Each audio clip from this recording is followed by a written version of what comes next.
los 100 primeros días de mandato de un presidente de Estados Unidos son clave en Estados Unidos para hacer una evaluación de cómo va a ser ese mandato.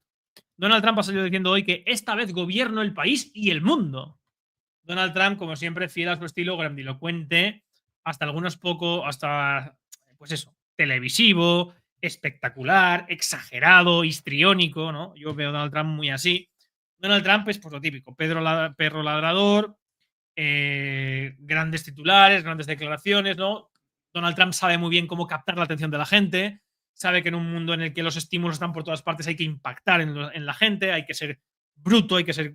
Él tiene esa manera de entender las relaciones, porque en los negocios es verdad que funcionan muchas cosas así, queridos amigos.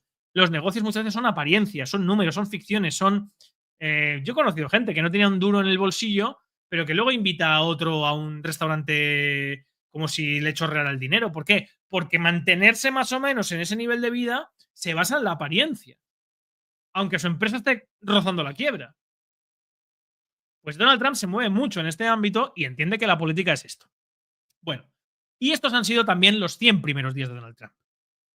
Hemos visto muchas declaraciones, hemos visto unos vaivenes de un lado a otro, aranceles sí, aranceles no, aranceles a todos, quito los aranceles, China va a negociar, China no negocia, bueno, China ha empezado a querer negociar, no es verdad, no voy a quitar los aranceles a China, bueno, quizás son demasiado altos, venga, le quito los aranceles a China. ¿Por qué? Pues porque los 100 primeros días de la administración de Donald Trump han dejado en evidencia que Donald Trump, en grandes líneas, en líneas generales, sí tiene claro lo que quiere hacer. Donald Trump tiene, en líneas generales, repito, un plan para Estados Unidos. Donald Trump quiere, fundamentalmente, frenar a China, quiere mantener la hegemonía del dólar, quiere bajar el déficit estructural de Estados Unidos y, sobre todo, quiere combatir la deuda e intentar generar una economía fuerte que sostenga a Estados Unidos y que, por lo tanto, deje de necesitar esa constante emisión de deuda. Ese es el objetivo de Donald Trump. No tiene muy claro cómo hacerlo, porque obviamente desmantelando una parte de... intentando reformar la casa, se te puede caer el edificio encima. Que es un poco lo que le está pasando un poquito a Donald Trump. ¿Por qué? Vale, Estados Unidos se gasta 840.000 millones en defensa. Una barbaridad. Pero es que resulta que esos 840.000 millones van a nutrir a las empresas armamentísticas que forman parte del PIB y de la economía norteamericana. Es verdad que ese dinero sale en gran parte de deuda porque sale de los contribuyentes norteamericanos y una parte sale de deuda. Entonces, Donald Trump, ¿qué se le ha ocurrido? Bueno, voy a cortar por ahora la mitad, 400.000. El resto, ¿quién lo va a pagar? Los europeos, que llevan muchos años aquí viviendo el cuento, son corruptos, no tienen plan, son arrastrados, se van a poner a llorar a la mini y van a decir que sí. Y así ha sido. Pues por esa parte, solventado. Pero luego hay muchas otras cosas que no son tan fáciles. Por ejemplo, el tema de la guerra de Ucrania. El tema de el pacto este que selló con Zelensky sobre los minerales, las tierras raras, etcétera, etcétera. Bueno, Trump hizo campaña diciendo que en 24 horas acababa con la guerra de Ucrania. Si lo recuerdan, yo les dije, esto es campaña electoral, no tiene ningún sentido, ni tiene ninguna solidez. Entre otras cosas, lo dijo también el propio Putin. Bueno, vemos con buenos ojos que un presidente de Estados Unidos quiera negociar por primera vez con el tema de Ucrania, pero no depende de Trump acabar con la guerra de Ucrania. Obviamente. Porque hace mucha risa que Donald Trump se presente en el contexto de la guerra de Ucrania como una víctima, a Estados Unidos como una víctima. ¡Ay! Es que nos hemos gastado 350.000 millones. Es que nos han robado. Es que nos han aprovechado de nosotros. ¿Y quién fue en el año 2014 a Ucrania a hacerla estallar por los aires en una guerra civil con el Maidán? Victoria Nuland. Estados Unidos. ¿Quién azuzó sabiendo que llevaba la guerra civil y llevaba la invasión rusa de Ucrania con meter a Ucrania en la OTAN? Y ahí está los informes del propio ex jefe de la CIA, William J. Barnes, en 2008, el propio informe de la Rand Corporation y los propios cables, incluso la propia declaración de Anthony Blinken, ex secretario de Estado con Biden, diciendo en el programa 60 Minutos que hasta ahora no se habían atrevido a hacerlo, pero que lo iban a hacer. Estados Unidos. ¿Quién ha provocado que Ucrania esté destruida? En última instancia, Estados Unidos.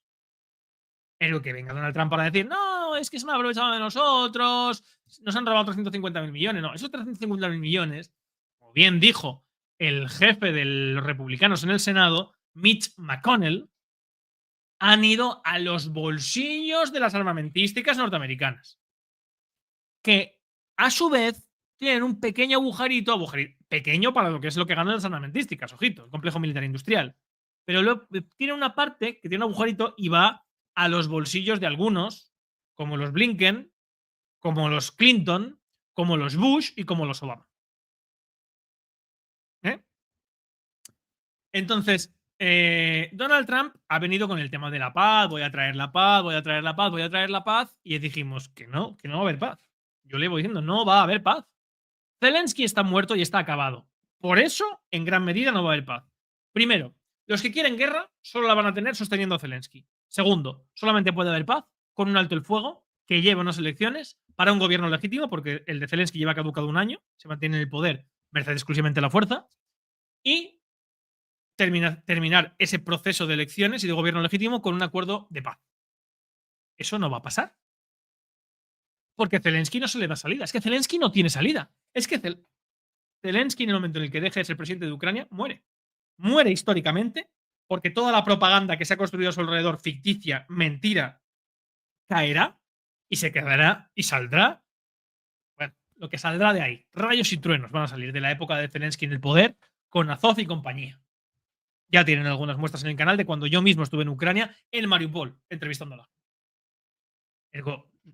No va a acabar la guerra de Ucrania, porque precisamente quienes sostienen a Zelensky, que son las corporaciones mercantiles, BlackRock, de hecho tengan en cuenta una cosa fundamental. El primer acuerdo de metales y minerales raros de Donald Trump a Zelensky, aquel que terminó en la famosa bronca de la Casa Blanca, del despacho Oval, Trump echando a Zelensky allí, etcétera, etcétera. Ese pacto era que todos los recursos naturales de Ucrania, hasta el fin de los días, es decir, para siempre, serían propiedad de Estados Unidos como nación, ojo, como país, del país. Y eso no es lo que se ha firmado ahora. Esto es importantísimo, lo que voy a explicar ahora es importantísimo, fíjense. El acuerdo que ha firmado ahora mismo Zelensky no tiene nada que ver con el que le planteó Donald Trump, o sea, siendo este mucho peor para Donald Trump. Porque lo que se ha firmado ahora es que escúcheme con atención, el 50% de los beneficios del gas, el petróleo, los metales y minerales raros de Ucrania, el 50% de los beneficios, cuidadito.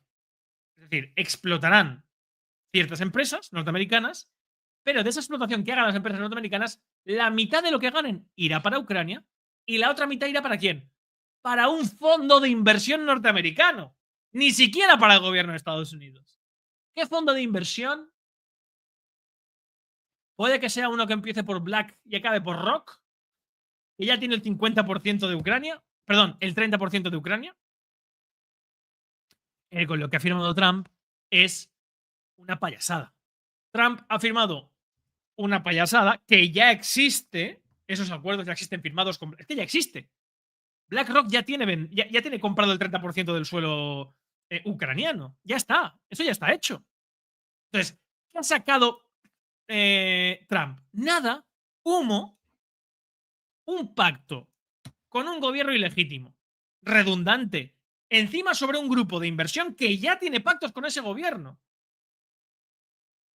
Es que ha sacado Donald Trump. Nada, pero Donald Trump necesitaba llegar a sus 100 primeros días diciendo, mirad, dije que pondría en marcha esto y esto, y lo he hecho todo. Claro, una de las líneas maestras de la campaña electoral de Donald Trump fue la paz en Ucrania. ¿Qué ha conseguido Trump en 100 días? Nada. Ni un solo avance. Nada.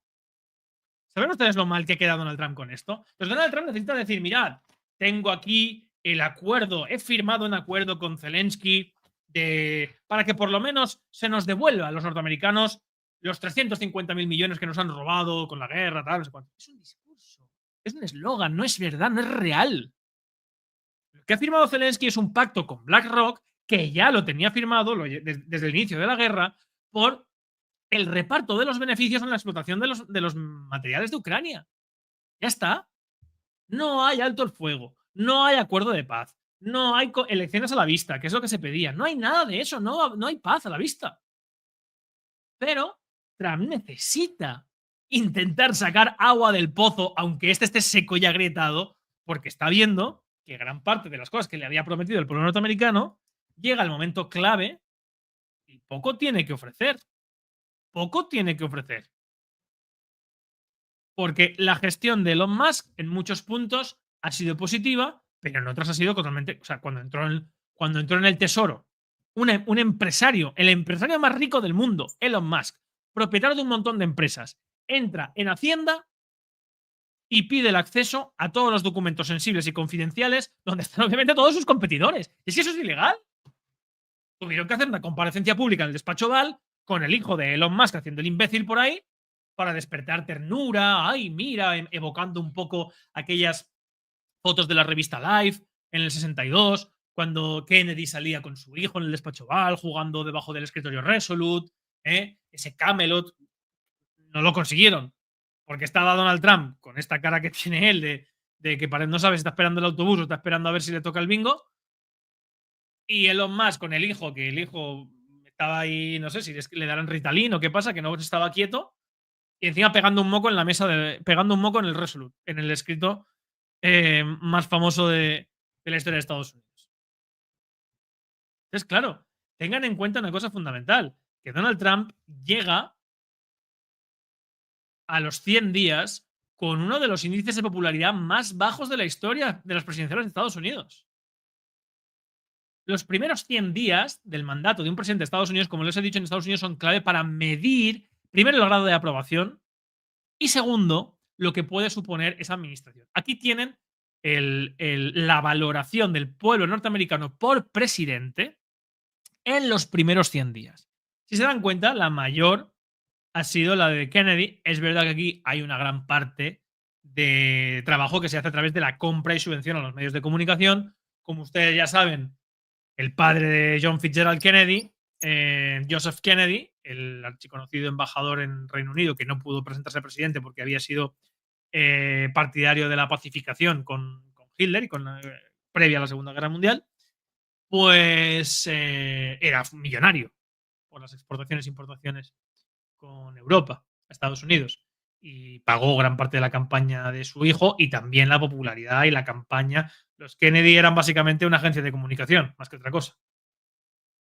Y Donald Trump vemos que con más o con menos pago, con más o con menos influencia, pero tiene un índice de popularidad a día de hoy del 44%. Y un índice de aprobación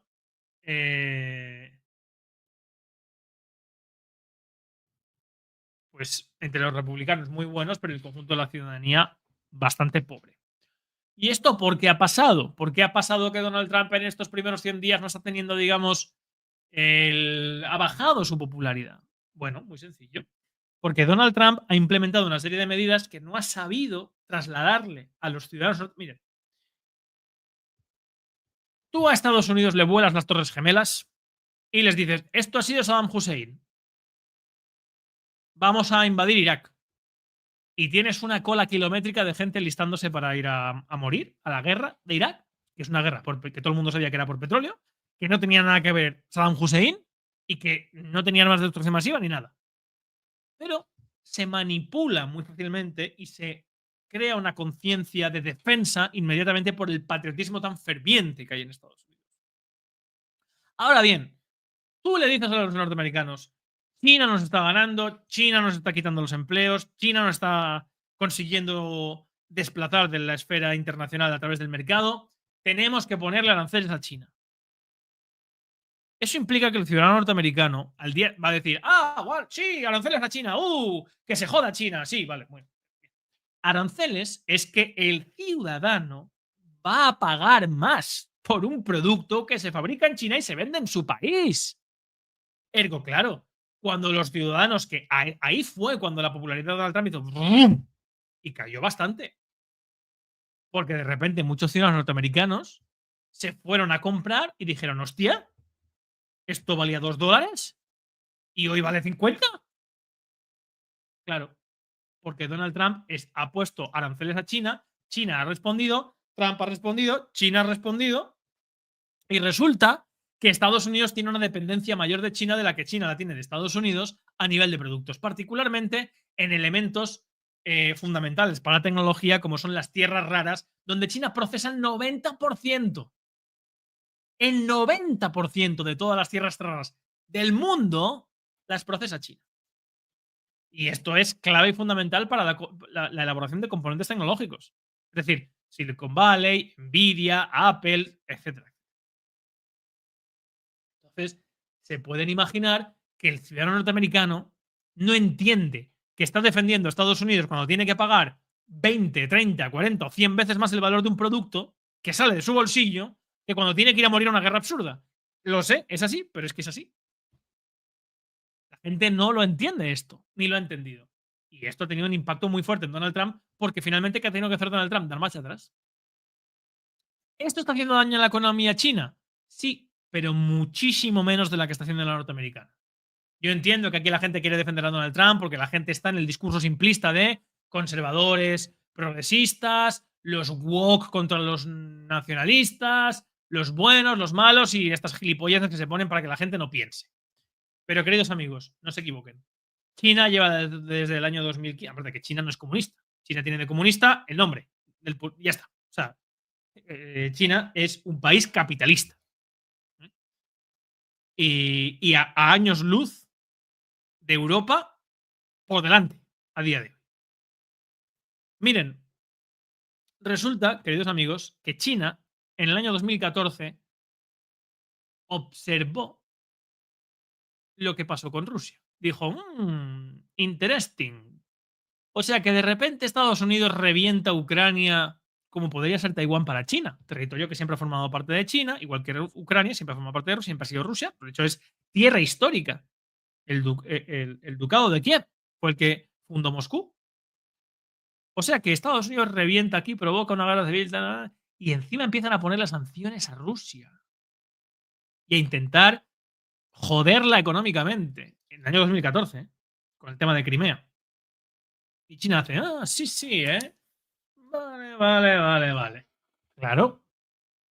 Cuando las barbas de tu vecino veas cortar, pon las tuyas a remojar.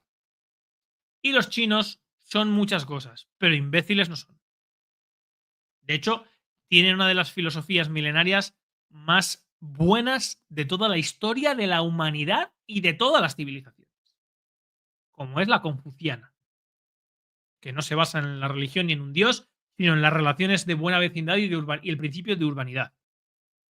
El buen trato a los demás, la buena manera de relacionarse, obtener el beneficio mutuo, no aprovecharse de uno. Esos principios de justicia que tienen que vertebrar, que algunos consideran que a través de Mencio es donde después bebe Jesucristo, ¿no? Porque Jesucristo, desde luego, aquí se nos ha vendido como el Hijo de Dios, pero Jesucristo pudo ser un profeta. Un hippie que se dedicó a viajar, que tenía una pulsión social muy fuerte y que leyó y se instruyó en gran parte en las teorías confucianas a través de Mencio, que fue otro filósofo chino, y a eso le introduces la piedad y el perdón y ya tienes el cristianismo. Un día, como podríamos hacer nosotros con el Congreso, entró en el templo, al ver que aquello era de todo menos un sitio de oración y de respeto a Dios, empezó a hostias con los mercaderes, como aquí muchos entraríamos en el Congreso y entraríamos a hostias con todos los congresistas. ¿Qué hicieron? Lo crucificaron. Y a partir de ahí, pues la historia ha ido generando todo lo posterior, con todos los intereses. Ya lo explicamos un poco el otro día, ¿no? Que hicimos un repaso con el tema de la muerte de Francisco, el papel tan fundamental que tuvo Constantino en ese primer concilio de Nicea. Y bueno, remito ese vídeo. Ergo, queridos amigos, China lleva haciendo los deberes contra Estados Unidos desde 2014. Ha diversificado su industria. Sé que aquí los propagandistas que van de liberales, que tampoco lo son, y no voy a decir nombres, pero bueno, todos pueden imaginarse a quién me refiero. No, China es un país que se dedica a vender baratijas, copia patentes y se dedica a vendernos baratos, pues tonteritas, ¿no? Del mercado, no sé qué. Los cojones. Yo lo siento mucho. Sé que la propaganda se puede estirar todo lo que se pueda para defender los intereses de uno, pero esto ya no se estira más.